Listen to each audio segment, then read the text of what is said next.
자, 오늘부터는 사무엘서를 이제 연속 강해를 하도록 하겠습니다. 그래서 오늘 첫 번째 하나님께서 인정하시는 마음이라고 하는 제목으로 말씀을 전할 텐데 이 말씀이 정말 우리 마음 가운데 깊은 울림이 되었으면 좋겠습니다. 우리 한번 따라해 볼까요? 하나님께서 인정하시는 마음, 시작. 예, 이거면 끝납니다. 하나님의 인정을 받으면 하나님께서 삶을 이끄시기 때문에 이걸로 끝납니다. 그러니까 이 마음만 잘 품고 가십시오. 인생이 단순합니다. 하나님의 인정을 받느냐 못 받느냐 이렇게. 그래서 받으셔가지고 하나님이 내 인생을 막 이렇게 움직여 가시네. 그것을 경험하셨으면 참 좋겠습니다. 자, 우리 1년 동안 믿음, 소망, 사랑에 대해서 했습니다. 한번 한 줄 요약 한번 해볼까요? 자, 믿음은 하나님의 성품을 그냥 믿는 것입니다. 예를 들어서 하나님이 사랑이 하나님입니다. 그러면 사랑이 하나님인 줄 믿는 것입니다. 그냥 찬성하는 거예요. 찬성하는데 어떻게 찬성합니까? 머리와 가슴으로 찬성하는 것입니다. 머리와 가슴으로 동의하는 것입니다. 믿음은 하나님의 성품을 머리와 가슴으로 동의하고 찬성해서 하나님의 성품을 신뢰하는 것입니다. 그러면 그렇게 하나님의 성품을 신뢰하면 우리 마음 가운데 관계의식이라고 하는 의식이 생깁니다. 이 의식은 뭡니까? 내가 하나님과 뗄래야 뗄 수 없다라고 하는 마음이 생깁니다. 내가 하나님과 뗄래야 뗄 수 없는 그런 존재구나라고 하는, 내가 그리스도와 함께 십자가에 못 박혔나니 그런즉 이제는 내가 사는 것이 아니요 내 안에 그리스도께서 사시는 것이다 라고 하는 이 관계의식이 생깁니다. 소망은 뭡니까? 하나님의 성품의 근거에서 뭘 기대하는 겁니다. 뭘 기대하는 거예요. 그리고 기다리는 겁니다. 하나님의 성품, 하나님은 약속을 반드시 지키시는 분이지라고 하는 이 성품의 기대에서, 근거에서, 그러니까 하나님께서 나에게 하신 약속은 반드시 이루어짐을 믿으면서 언제 이루어질까라고 기대하는 것이 소망입니다.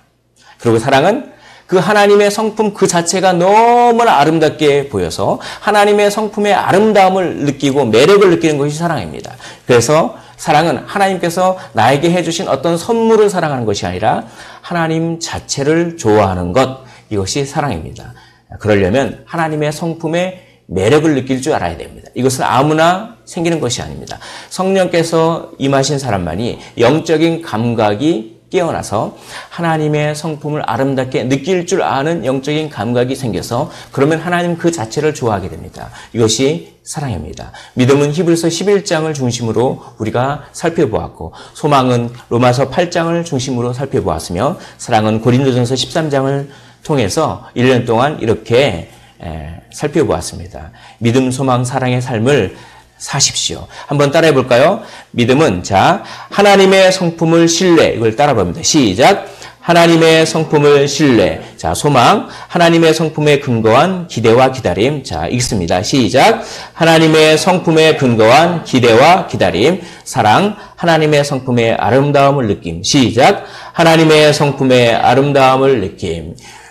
요 믿음, 소망, 사랑의 삶을 사십시오. 여기엔 공통적인 말이 있죠. 하나님의 성품입니다. 하나님의 성품을 우리가 잘 알면 정말 이 하나님의 성품이 우리를 움직입니다. 여러분, 우리의 인생을 우리의 힘으로 사는 사람이 있지만 반면에 우리의 인생을 하나님의 성품이 우리의 인생을 살아주는 인생이 있습니다. 여러분, 어떤 인생을 사시겠습니까? 저는 여러분들이 후자의 인생을 살기를 원합니다. 이 하나님의 성품을 이해하기 위해서 다윗이라고 하는 인물을 이제 1년 동안 살펴보려고 합니다. 다윗이 하나님과 언약을 맺었고 다윗 언약이라고 하는 언약을 맺었는데 이 다윗 언약을 잘 알아야만 구약과 신약을 꿰뚫어 볼 수 있는 힘이 생깁니다. 그 눈이 생깁니다. 그럴 때 하나님의 성품이 더 잘 우리에게 다가옵니다. 그래서 1년 동안 사무엘 상하를 가지고 다윗을 알아봄으로 말미암아 하나님의 성품을 여러분들께서, 우리 모두가 여기 있는 분들께서 다 정말 그 하나님의 성품을 더 많이 깨달았으면 좋겠습니다. 제 속에는 옳은 대로 살았습니다. 여호수아가 죽자마자 이제 하나님 말씀대로 살지 않고 여호수아가 살았을 때는 뭐 하나님을 경외하고 그랬는데 여호수아가 죽자마자 제 마음대로 자기 속에 오른 대로 자기 주장을 하러 살았습니다. 영적으로 문제가 생긴 것이죠. 영적으로 문제가 생기면 다른 모든 것의 문제가 영적인 것에서부터 시작됩니다. 영적으로 문제가 되니까 정치, 사회적으로 각 지파별로 분열이 일어나질 않나, 그리고 외적이 침입해서 경제적으로 쪼들리질 않나, 그리고 군사력, 특히 블레셋이라고 하는 민족이 막 일어났습니다. 블레셋은 일종의 유럽 해양 민족이 이렇게 이동해 왔어요. 이동해 와서 팔레스타인 쪽으로 이동해 왔습니다. 그래서 이 블레셋 사람들은 골격 자체가 틀려. 그러니까 거기 가나안에 있던 사람들은 골격이 좀 작은 반면에 이 블레셋은 지금의 그 게르만 족속 비슷하거든요. 뭐 지금 가면은 걔네들 뭐 키가 2m 되는 애들이 흔해요. 그래서 제가 예전에 그 직장 동료 중에 독일 아이들이 있었는데 그 아이들을 보고 야 너는 이렇게 키가 크냐 그러니까 아니다 우리는 보통인데 네가 작은 거다 뭐 그러면서 나한테 그렇게 했는데 뭐 여성분들도 키가 180 넘는 분들이 엄청 많고 손도 막 이만해요. 엄청 커요. 그래서 맞으면 넘어질 것 같고 그리고 엄청 귀골이 장대한 그게 블레셋입니다. 지금도 2m 넘는 애들이 흔해요. 그 블레셋이 막 쳐들어왔는데 이게 영적으로 문제가 되니까 이 블레셋한테 막 당하는 거야. 그래서 영적으로, 정치적으로, 사회적으로, 경제적으로, 군사적으로 막 힘들었습니다. 그게 사사시대야. 이 사사시대를 종식시키기 위해서 하나님은 한 인물을 준비하십니다. 다윗이죠. 위대한 다윗. 그래서 사무엘 상하를 통틀어서 사무엘서의 주제는 한마디로 이겁니다. 하나님은 다윗을 왕으로 삼으셨다. 한번 따라해 볼까요? 하나님은 다윗을 왕으로 삼으셨다. 다시 한번 시작. 하나님은 다윗을 왕으로 삼으셨다. 이 한 줄입니다. 사무엘 상하를 전체를 요약하면 이겁니다. 하나님은 다윗을 왕으로 삼으셨다. 하나님은 사울을 왕으로 삼으신 게 아니라 하나님은 다윗을 왕으로 삼으셨고 그것뿐만 아니라 다윗 언약이라고 하는 언약을 맺어서 너의 후손에서 내가 너의 왕조를 영원하게 너의 왕조가 끊어지지 않고 나라가 끊어지지 않고 너의 후손을 통해서 그 후손이 누굴까요? 예수 그리스도시죠. 그래서 마태복음 아브라함과 다윗의 자손 예수의 계보라라고 얘기하는 것입니다. 그래서 신구약을 꿰뚫는 것은 다윗 언약입니다. 근데 왜 다윗을 앞으로 왜 하필이면 다윗을 왕을 삼으셨을까요? 왜 사울은 왕을 삼지 않으셨을까요? 그 이유는 바로 하나님이 인정하는 마음을 다윗은 갖고 있었기 때문에 그렇습니다. 여러분들도 하나님께서 인정하시는 마음을 가지시기를 원합니다. 그러면 하나님께서 약속을 해주시고 그리고 여러분들의 인생을 우리의 인생을 전부 책임져 주십니다. 그래서 얼마나 하나님이 다윗을 인정하셨는지 이렇게 평가합니다. 내 마음에 합한 자다. 그것은 이겁니다. 내가 생각하는 걸 다윗도 생각하고 있네. 다윗이 기뻐하는 게 내가 기뻐하는 건데 내가 기뻐하는 것을 다윗도 기뻐하고 하나님이 바라보는 곳에 우리도 바라보기를 원합니다. 하나님이 손이 가는 곳에 우리의 손이 가기를 원합니다. 하나님이 우시는 그 영혼에 나도 울기를 원합니다.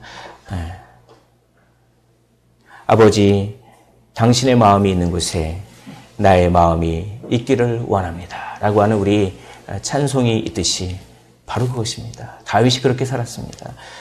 하나님의 마음이 있는 그곳에 저도 있게 하옵소서. 그러니 하나님이 얼마나 좋아했을까요? 야, 너는 내 마음에 합한 자다. 이것만 있으면 하나님의 인정만 받으면 하나님의 물질과 모든 것 다 채워주십니다. 그것을 믿으시기를 원합니다. 너희는 먼저 그의 나라와 그의 의를 구해라. 그러면 이 모든 것을 너희에게 더하시리라. 이 말씀은 지금도 유효합니다. 이것을 붙잡으십시오. 그리고 하나님께 인정받으려고만 하십시오. 그거 하나만 붙잡으십시오. 그러면 모든 삶을 하나님께서 가장 좋은 것으로 모든 것이 합력하여 선을 이루게 될 줄 믿습니다.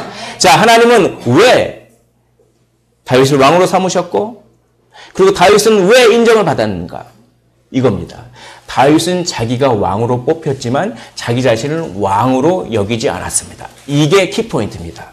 이게 사울은 자기 자신의 왕권을 유지하기 위해서 그 일종의 그 백성들의 기분을 맞춰주는, 백성들의 눈치를 보는 정책, 예를 들어 포퓰리즘이라고 하죠. 요즘 정책으로. 그걸 막 썼습니다. 하나님 중심적이지 않고 자기 왕권에 대한 두려움, 자기 왕권을 잃어버릴 거에 대한 두려움. 그러나 다윗은 나는 왕으로 임명됐지만 실제로 왕은 내가 아니라 하나님이다. 이게 큰 차이를 불러냅니다. 하나님께서 인정하시는 마음은 뭡니까? 나는 왕이 아닙니다. 나의 왕은 하나님이십니다.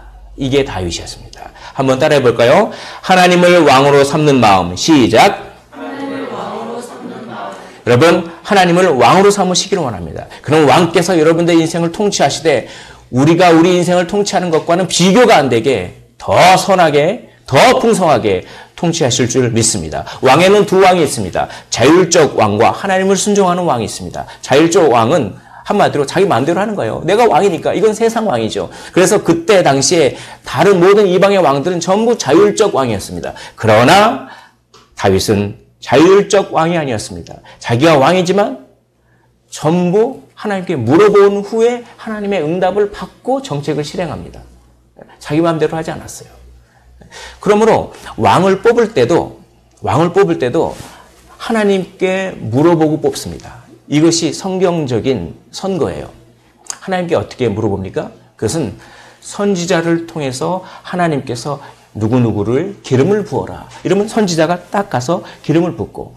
그러므로 사무엘이라고 하는 선지자 이야기가 먼저 나옵니다. 다윗 얘기가 나오기 전에 사무엘이라고 하는 선지자가 나오는데 이 사무엘이 어떻게 잉태되게 됐는지가 오늘 본문인데 그걸 통해서 벌써 하나님께서 인정하시는 마음이 어떤 것인지 하나님을 왕으로 삼는 마음이 어떤 것인지 좀 더 구체적으로 이 한나의 행동 속에서 나타납니다. 오늘 그것을 여러분들 마음속에 우리 마음속에 저의 마음속에 탁 새겨져서 그것으로 삶을 사셨으면 참 좋겠습니다. 한나는 고통스러웠습니다. 고통이 있어야 생명이 태어납니다. 고통이 있어야 사무엘이 나온 것이죠. 고통이 있어야 하나님의 놀라운 영광스러움이 생기는 것입니다. 한나는 무슨 고통이 있었을까요? 그리고 그 고통 끝에 태어난 사무엘이 위대한 선지자가 됩니다. 한나의 고통을 한번 이해해 보겠습니다. 에브라임 산지 라마다임 소빔에 에브라임 사람 엘가나라 하는 사람이 있었으니 사진이 라마예요. 지금 라마다임 소빔이라고 하는데 이걸 줄여서 라마라고 많이 부릅니다. 이 라마 이렇게 생겼어요. 지금 여기 뭐 아파트도 있고 막 그러는데 아무튼 여기가 이제 라마고 예루살렘에서 북쪽으로 한 20km 정도 북쪽으로 10km 정도인가요? 이렇게 떨어져 있습니다. 예. 지도를 한번 볼까요? 여기 보면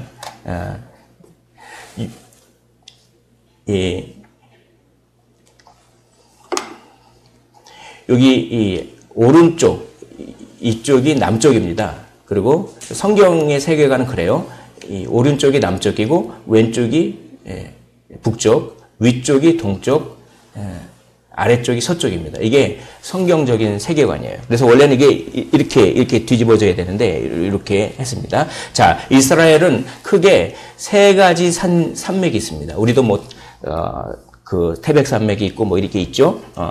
그렇게 백두대간이 있고 이스라엘도 그렇습니다. 이스라엘은 세 가지 산맥이 있는데 크게 유다 산지가 있고 에브라임 산지가 있고 갈릴리 산지가 있습니다. 유다 산지와 에브라임 산지 중간에 베냐민 산지라고 하는 산지가 있는데 아무튼 크게는 유다 산지와 에브라임 산지, 갈릴리 산지가 있습니다. 특별히 에브라임과 이 유다 산지 이 정도 영역을 사무엘서에서 많이 다루고 있습니다. 여기 보면 오늘 에브라임 산지에 라마라고 하는 데서 태어납니다. 이 라마는 여기가 예루살렘이고 이 예루살렘에서 북쪽으로 10km 정도 떨어져 있는 이 라마에 사무엘이 태어난 곳이죠.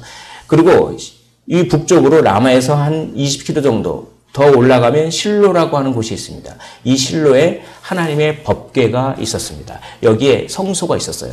이 성소가 실로에 있다가 법궤를 뺏기고 어찌저찌 해서 나중에 다윗이 예루살렘으로 법궤를 들여오죠. 그리고 예루살렘의 성전이 세워지는데 이때는 예루살렘의 성전이 없었을 때입니다. 그래서 실로에 하나님의 언약궤가 있었습니다. 여기에 엘리라고 하는 제사장이 살았죠. 그래서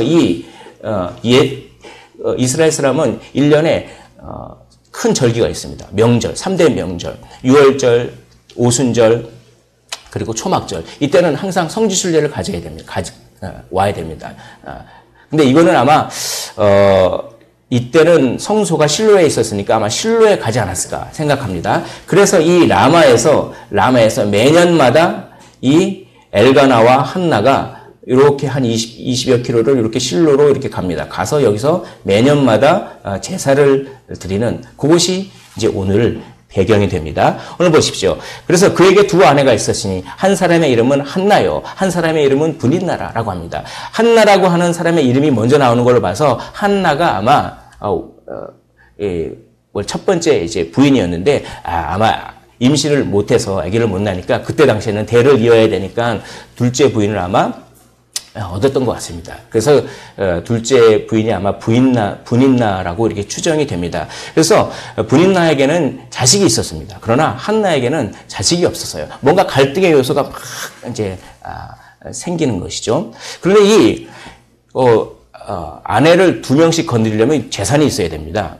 그래서 상당히 그 한나의 그 남편인 엘가나가 상당히 부자였던 것 같아요. 여기 보면은 1장 24절에 보면은 이제 한나가 그렇게 어찌저찌 해가지고 사무엘을 낳고 사무엘이 젖된 후에 이제 사무엘을 바치기 위해서 이렇게 갑니다. 그래서 이제 하나님께 제사를 드리는데 그때 이 제물의 규모를 보십시오. 수소 3마리, 밀가루 한 에바, 포도주 한 가죽부대. 요거는 상당히 많은 재물입니다. 그 당시에 소를 3마리나 드릴 수 있는 엄청난 부자죠. 그러니까 되게 부유한 집안에 시집을 왔던 것 같아요. 그리고 남편의 사랑도 엄청 받았습니다. 5절에 보면은 이게 이런 얘기가 있어요. 한나에게는 갑절을 주니, 이건 좀 이따 설명할게요. 이는 그를 사랑합니다. 라고 합니다. 그러니까 남편의 사랑도 받고 부자 남편 살고 그러면 아주 행복한 삶을 살아야 되는데 뭔가 갈등 요소가 있었다는 것이죠. 그런데 여기서 한나에게는 갑절을 줬다. 이 말이 있습니다. 이 뭐냐면 매년 그렇게 제사를 드리면 뭡니까? 제물을 드리고 나서 아마 제사 중에 화목제를 아마 여기서 얘기하는 것 같아요. 다른 제사는 다 하나님께 올려드리거나 다 태워드리거나 그리고 제물을 제사장에게 주거나 그럽니다. 그런데 이 화목제는 하나님께 이 지방, 기름 같은 것, 콩팥 이런 것들 태워드리거든요. 그런 다음에 넓적다리라든지 그런 부분을 제사장한테 드리고 나머지 고기는 전부 어떻게 합니까? 전부 가족끼리 혹은 같이 제사에 참여한, 그러니까 완전히 동네 잔치죠. 이게 소 한 마리 잡는 거죠. 그렇게.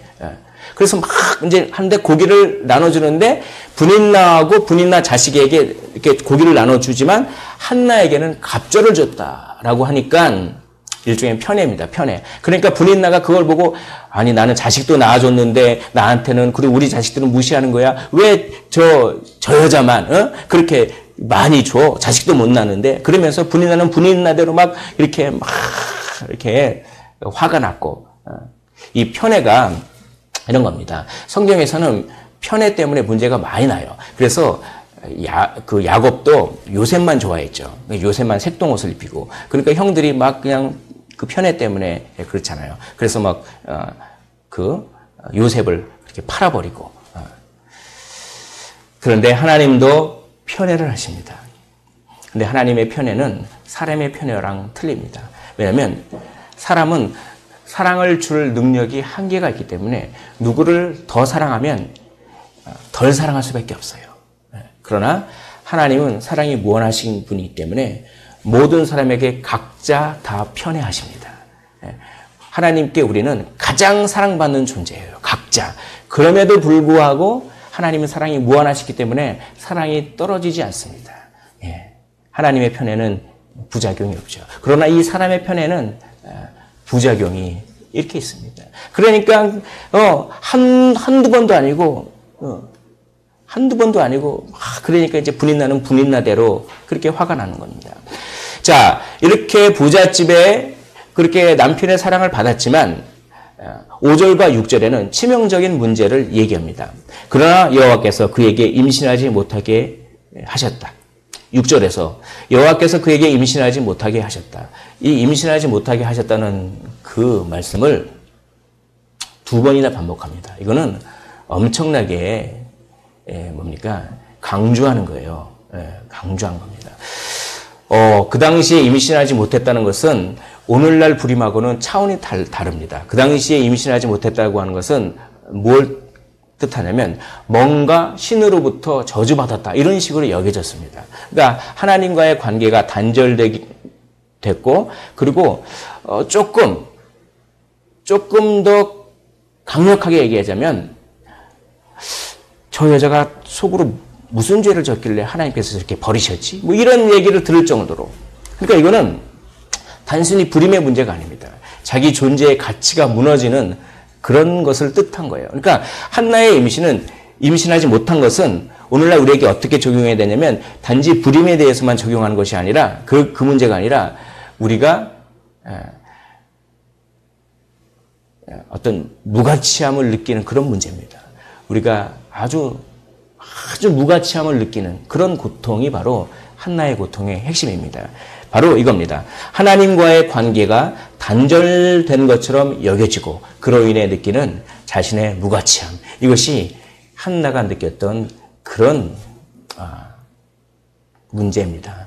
예수 그리스도는 무가치하게 여겨지셨어요. 예수님은 하나님이셨습니다. 하늘 보좌를 버리고 아버지 하나님으로부터 가장 극악무도한 죄인 취급을 당하셨습니다. 예수님은 하나님과 관계가 단절되었고 예수님이 무가치하게 여겨지심으로 말미암아 우리는 하나님께 예수님과 같이 가치 있는 존재로 우리가 여겨지게 된 것이죠. 바로 여기에 예수 그리스도가 예표되어 있습니다. 자, 6절에 보면 그의 적수라고 표현합니다. 불임나가 그를 심히 격분하게 합니다. 왜냐하면 편애를 하니까 그래서 막 괴롭히고 격분하게 만듭니다. 여기서 격분하다, 한나의 화를 막 화가 나게 하는 것을 이 격분하게 하는 것은 이걸 구체적으로 표현한 게 창세기 16장 4절에 보면 사라는 임신을 못했고, 그렇죠? 또 하갈은 임신을 해가지고 하갈이 사라의 종임에도 불구하고 어떻게 했냐면 임신함을 알고 그의 여주인을 멸시한지라 이렇게 얘기합니다. 그러니까 막 멸시하는 거예요. 아유, 저 임신도 못한. 근데 어떻게 그 당시에 그 고대 사회에 종이 어떻게 그 주인을 멸시할 수가 있습니까? 그만큼 자식이 나면 뭔가 떳떳한 거예요. 뭔가 자기 자존감도 올라가고 나는 자식이 있어. 근데 아무리 나의 그 주인이지만 저 여자는 자식이 없잖아. 그러면서 그만큼 자기 존재의 가치를 부여하는 게 그 당시에는 이것이었습니다. 그러니까 분인나도 그렇게 괴롭혔겠죠. 그렇게 자식도 없는 주제에 하나님으로부터 단절된 주제, 뭐 이런 식으로 그런 식의 뉘앙스의 말을 하거나 그런 식의 표정을 짓거나 뭐 그게 엄청 괴로움을 줬는데 그게 한 번뿐만 아니라 이 남편이 참 행동을 잘못하는 것 같아요. 이 남편이 매년 그같이 합니다. 매년 제사를 드린 다음에 한나에게는 갑절을 주고 자기 분인나와 그 자식들에게는 한나의 절반 정도밖에 안 주고 그러니까 한두 번도 아니고 매년 제사를 드릴 때마다 그러니까 분인나가 더 격분해서 더 비난하고 그러니까 이 한나가 음식도 안 먹고 막 웁니다. 그럴 때 이 한나를 그 남편인 엘가나가 이렇게 위로합니다. 8절에 내가 그대에게 10 아들보다 낫지 아니하냐. 근데 이거는 참 뭐라 그럴까요? 참 위로가 안 되는 위로예요. 이거는 얼마나 그게 고통스러운지 그 고통을 잘 모르고 어떻게 보면 그냥 상당히 이기적인 위로일 수가 있습니다. 그 아내의 그 고통, 거기에 같이 동참해서 그 마음을 정말 알아주는 위로라기보다는 이겁니다. 사실 괜찮아. 그대에게 10아들보다 내가 낫지 않느냐. 이거는 위로예요. 그런데 이건 가만히 뜯어보면 이겁니다. 자기는 대를 이을 자식이 이미 있어요. 괜찮아. 나는 대를 이을 자식이 이미 있으니까 괜찮아. 그러면서 어느 정도 완전히 몰입하진 않았죠. 나는 어느 정도 괜찮은데 그러면서 너도 괜찮아. 내가 있잖아. 이런 위로는 참 위로가 잘 안 됩니다. 근데 이런 위로를 할 때가 많이 있습니다. 이런 위로를. 사람은 이런 위로를 할 수밖에 없어요. 그러나 우리에게 있는 대제사장은 우리의 연약함을 동정하지 못하실 이가 아니오라고 합니다. 하나님은 진짜 위로하시죠. 예수님은 진짜 위로합니다. 왜입니까? 예수님은 시험을 당하셨기 때문에 그렇습니다. 예수님은 사탄의 시험을 당하셨습니다. 야, 저기 너 배고프지? 저기 있는 돌을 빵으로 만들어 봐라. 예수님은 우리가 얼마나 죄에 금방 넘어지는 존재인지 잘 아십니다. 그리고 우리를 실제적으로 위로하시는 분이죠. 그러므로 사람의 위로를 구하지 마십시오. 물론 사람이 서로가 서로를 위로해 줘야 되는데 사람의 위로를 먼저 추구하기보다는 하나님의 위로를 먼저 추구하십시오. 그러면 희한하게도 신비하게도 사람도 위로합니다. 이 원리가 오늘 한나의 기도 속에 있습니다. 이것을 묵상해 보시기를 원합니다.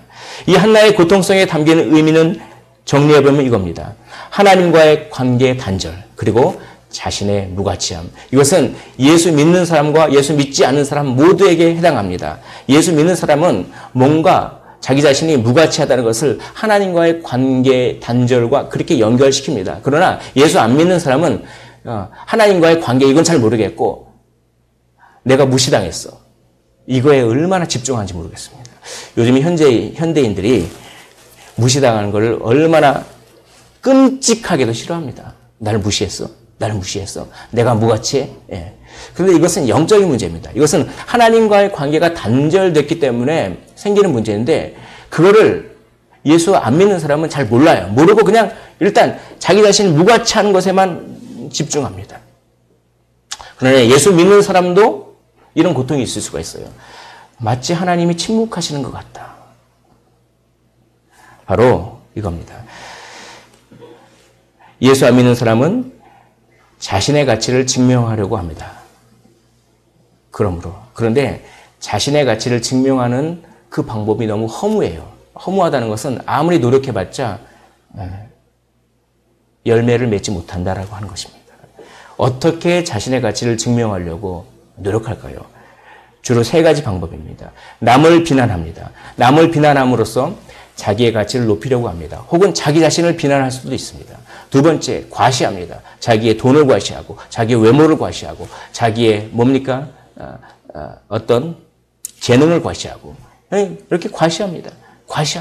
그래서 자기의 가치를 증명하려고 그렇게 노력합니다. 왜냐하면 무시당하는 것이 너무 두렵기 때문에 그렇습니다. 그리고 회피하는 방법입니다.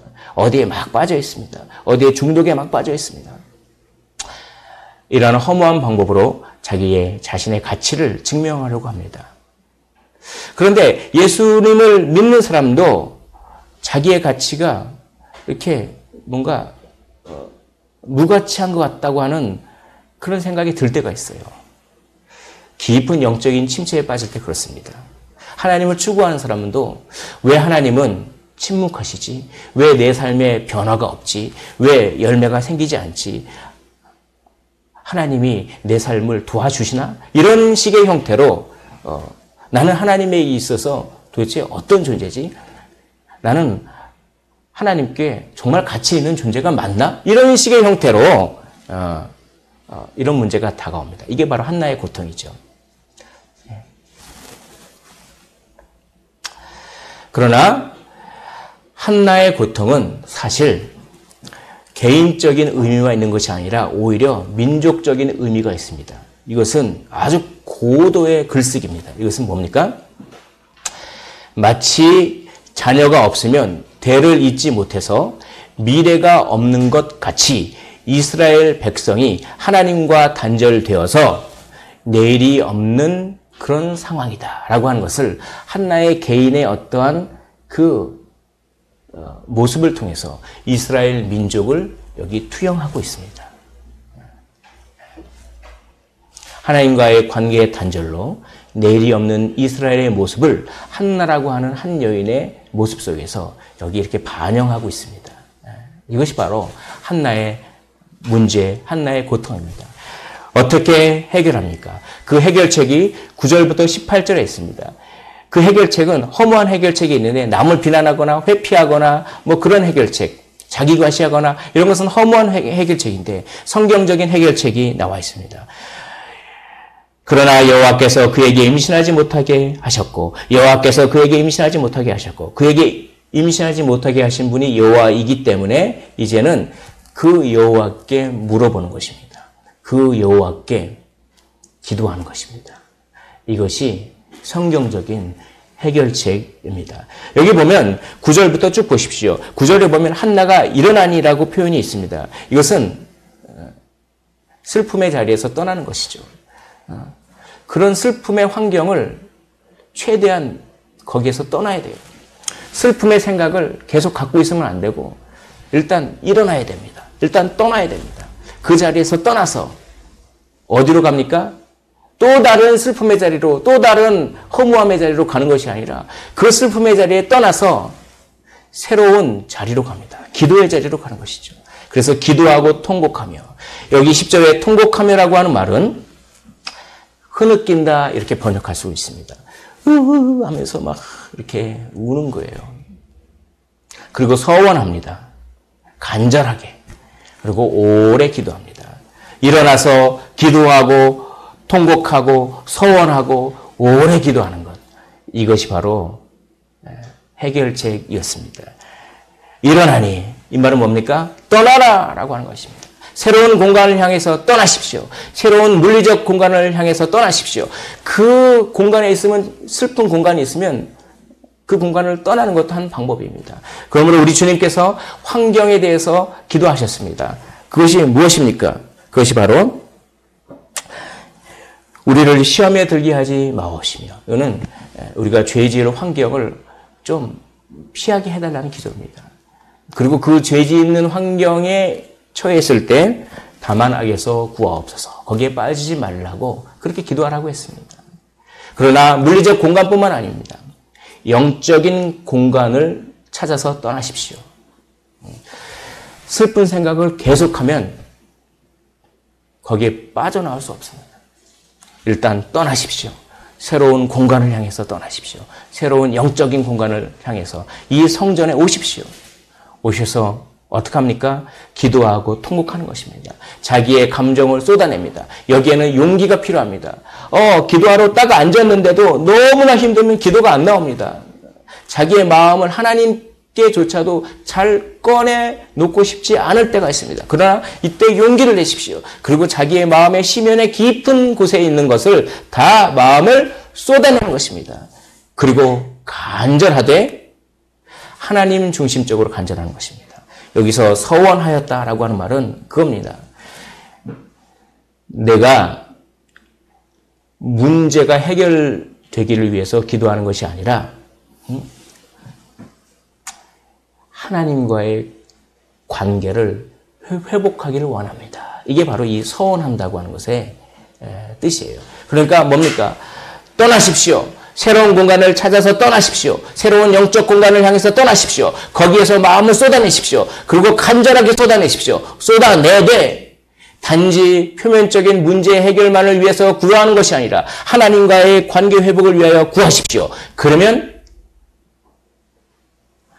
모든 지각에 뛰어난 하나님의 평강이 너희 마음과 생각을 지키시리라.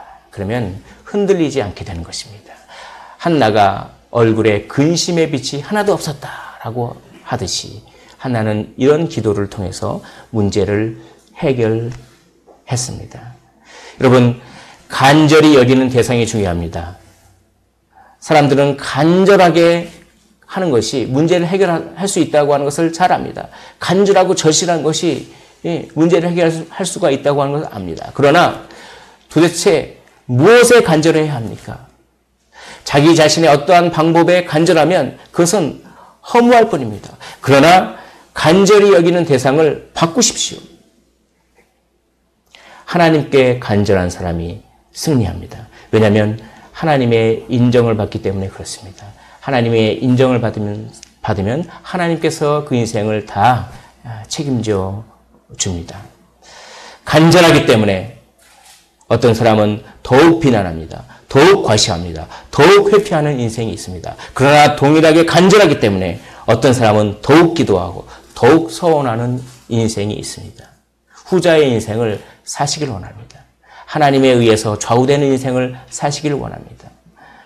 더욱 비난하고 더욱 과시해봤자 더욱 허무합니다. 하나님께 간절함. 오늘 본문은 이 간절함을 얼마나 강조하고 있습니까? 11절 보면 나를 기억하사 잊지 아니하시고 아들을 주시면 그를 여호와께 드리고 단지 아들을 주시면이라고 기도하지 않았습니다. 나를 기억해 주십시오라고 먼저 기도했습니다. 잊지 마십시오라고 나를 잊지 말아달라고 기도했습니다. 아들을 주시면 아들을 나에게 준다고 하는 것은 아들을 나에게 준다고 하는 그 문제 자체가 중요한 것이 아니라 그 아들을 나에게 줌으로 말미암아 하나님이 나와 친밀한 관계에 있다라고 하는 것을 내가 좀 알게 해 주십시오라고 하는 이런 차원으로 기도가 바뀌는 거예요, 이게. 그래서 그 아들을 주면 그를 여호와께 드리겠습니다라고 하면서 간절하게 입술만 움직이고 음성은 들리지 아니하므로 이게 뭐냐면 막 흐느끼는 거예요. 막 흐느끼고 우는 장면을 이렇게 뭐 어쩌고 저쩌고 하는 것이 아니라 너무 간절하니까 막 흐느끼면서. 여러분, 똑같은 기도 제목을 가지고 어떤 사람은 자기 자신의 영광을 위해서 기도합니다. 하나님, 정말 이런 기도 제목을 들어주십시오 하는 그 동기 속에는 그래서 내가 가치 있게 좀 여겨지기를 원합니다. 이런 마음이 있습니다. 그러나 똑같은 기도 제목이라도 그 기도 제목을 들어주심으로 말미암아 하나님의 가치가 하나님의 영광이 더 빛나기를 원합니다. 라고 하는 똑같은 기도 제목을 가지고도 완전히 다른 동기로 기도할 수가 있는 것입니다. 아마 그 한나는 맨 처음에는 자기가 무시당하는 게 너무 힘들어서 기도를 시작했을지도 모르겠습니다. 맨날 군인나한테 아유 저 자녀도 없는 그 여자, 저 하나님께 버려진 그런 여자 뭐 이런 소리를 들으면서 자기가 뭐 자존심 상하고 막 그러니까 그게 기도의 동기가 될 수는 있었겠죠. 그런데 막 울고 막 자기 마음을 쏟아놓고 막 그러는 도중에 서운하는 마음이 싹 생깁니다. 하나님, 이 아들을 주셔서 저는 이렇게 생각했습니다. 만약에 이 아들을 내가 주면 거봐 나도 아들 있잖아 하면서 내 가치의 존재를 증명하기 위해서 이 아들을 달라고 했습니다. 그러나 이제는 그것이 아닙니다. 이 아들을 나에게 주시면 하나님께서 간절하게 기도하는 자에게 응답하신다라고 하면서 하나님의 가치를 높이는데 이 아들이 사용되게 해 주시옵소서라고 하면서 이렇게 기도가 아마 바뀌지 않았을까요? 여러분, 기도응답은 바로 이럴 때 기도응답이 되는 것입니다. 기도 제목 속에 있는 동기가 바뀔 때 기도 제목은 안 바뀔 수가 있어요. 똑같이 재정의 어려움을 기도할 수가 있습니다. 똑같이 어떤 문제를 기도할 수가 있습니다. 기도 제목 자체가 안 바뀔 수가 있어요. 그러나 이 동일한 기도 제목 속에 있는 동기가 바뀔 때 하나님은 가장 선하게 응답하십니다. 이 말씀을 믿으십시오. 이 말씀을 붙잡으십시오. 그리고 간절하게 기도하십시오. 간절하게 경제적인 문제, 사회적인 문제, 간절하게 어떠한 문제를 기도하십시오. 그럴 때 그 동기가 바뀌길 원합니다. 그러면 하나님께서 이 모든 것들을 더해 주시고 가장 선한 방법으로 우리의 인생을 책임져 주실 줄 믿습니다. 하나님은 우리가 기도를 통해 예수님의 성품을 담기 원하십니다.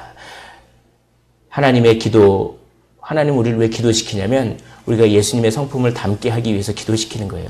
하나님은 우리가 뭐 돈을 달라, 뭘 달라, 그래서 그것도 주시지만 우리는 기도의 목적이 그런 거일 수가 있습니다. 그러나 하나님은 기도의 목적이 우리랑 틀립니다.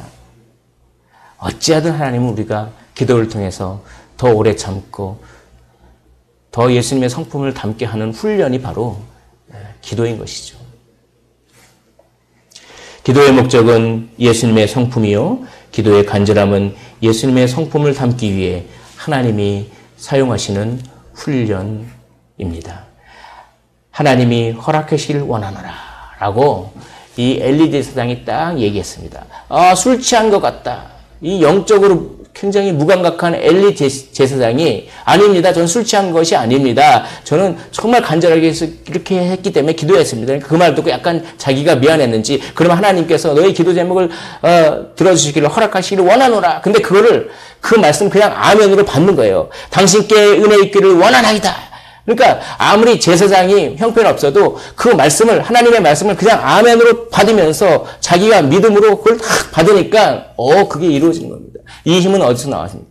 이 힘은 진실한 기도, 자기 마음을 쏟아놓고 기도의 동기가 바뀌는 이 과정을 통해서 이런 힘이 나오지 않았겠습니까? 진정한 기도 응답은 무엇입니까? 저는 이것이라고 생각합니다.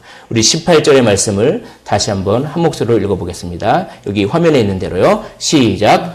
얼굴에 다시는 근심빛이 없더라. 어떤 평안과 확신이 있는 것입니다. 이것이야말로 진정한 기도 제목입니다. 여러분들이 기도하셔서 그 기도 응답이 지금 이루어지든 안 이루어지든 상관없이 얼굴에 다시는 근심빛이 없더라. 하나님의 놀라운 평안을 경험하시는 그런 한 해가 되시기를 주님의 이름으로 축원을 드립니다. 누가 문제입니까? 바로 한나는 임신을 못했고 분인나는 임신을 했지만 누가 문제입니까? 한나는 그것 때문에 하나님께 간절했습니다. 그러나 분인나는 똑같이 사랑을 못 받았습니다. 한나는 마치 하나님께 사랑과 은혜를 못 받은 것처럼 여겨졌습니다. 분인나는 남편에게 사랑과 은혜를 못 받은 것처럼 여겨졌습니다. 둘 다 똑같이 사랑과 은혜를 못 받은 것처럼 여겨졌습니다. 그러나 한나는 하나님께 간절했습니다. 그러나 분인나는 허무한 방법에 간절했죠. 그래서 더 비난하고 더 한나를 더 비난하고 더 자기를 과신하고 나는 아들이 있어 하면서 더 과신하고 누가 문제입니까? 영적인 불임이 진짜 문제인 것이죠. 분인나로 대표하는 그 영적인 불임이야말로 진정한 문제입니다.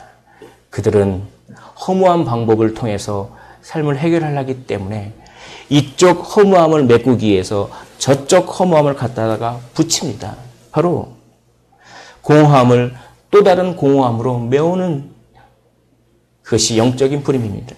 그래서 공허함을 없애려고 더 많은 공허함을 만드는 인생. 그것이 영적인 불임입니다. 한나가 문제를 해결했던 동일한 방법으로 이스라엘도 회복될 수 있음을 사무엘서는 보여줍니다. 왜냐하면 한나라고 하는 한 개인이 이스라엘의 상황을 대표하기 때문에 그것은 무엇을 의미합니까? 한나가 사용했던 방법을 그대로 이스라엘이 사용하면 이스라엘도 한나처럼 회복될 것이다. 이것을 암시하고 있습니다. 이스라엘도 하나님께 간절하면 그것이 하나님께 인정받는 마음입니다. 하나님께 간절하면 이스라엘도 정치적으로, 영적으로, 사회적으로, 군사적으로 그 문제가 해결됨을 사무엘서는 우리에게 가르쳐 줍니다. 그리고 우리의 문제도 동일한 방법으로 해결합니다. 하나님께 간절하시길 원합니다. 하나님께 간절하면 우리의 모든 문제는 해결될 줄 믿습니다. 간절함의 대상을 바꾸십시오. 하나님이 우리에게 간절하시니 우리도 하나님께 간절하는 것이 마땅합니다. 하나님께서 인정하시는 마음, 하나님께 간절한 마음입니다. 사람은 누구나 다 간절합니다. 어떤 사람은 간절하게 돈을 원하고, 어떤 사람은 간절하게 쾌락을 원하며, 어떤 사람은 간절하게 성취를 원하고, 어떤 사람은 간절하게 명예를 원하지만, 그러나 우리는 간절하게 하나님을 원하시기를 원합니다. 일어나십시오. 슬픔의 자리에서 일어나십시오. 그리고 새로운 영적 공간, 그곳으로 가셔서 기도하시고 통곡하시고 마음을 쏟아놓으십시오. 그리고 서원하십시오. 기도 제목 속에 있는 동기를 바꾸십시오. 그러면 얼굴에 근심빛이 사라질 줄 믿습니다. 이르되 당신의 요정이 당신께 은혜 입기를 원하나이다 하고 가서 먹고 얼굴에 다시는 근심 빛이 없더라. 이런 삶을 사셔서 얼굴에 해같이 빛나는 얼굴을 하시는 올 한 해와 우리의 인생 전체가 되시기를 주님의 이름으로 축원을 드립니다.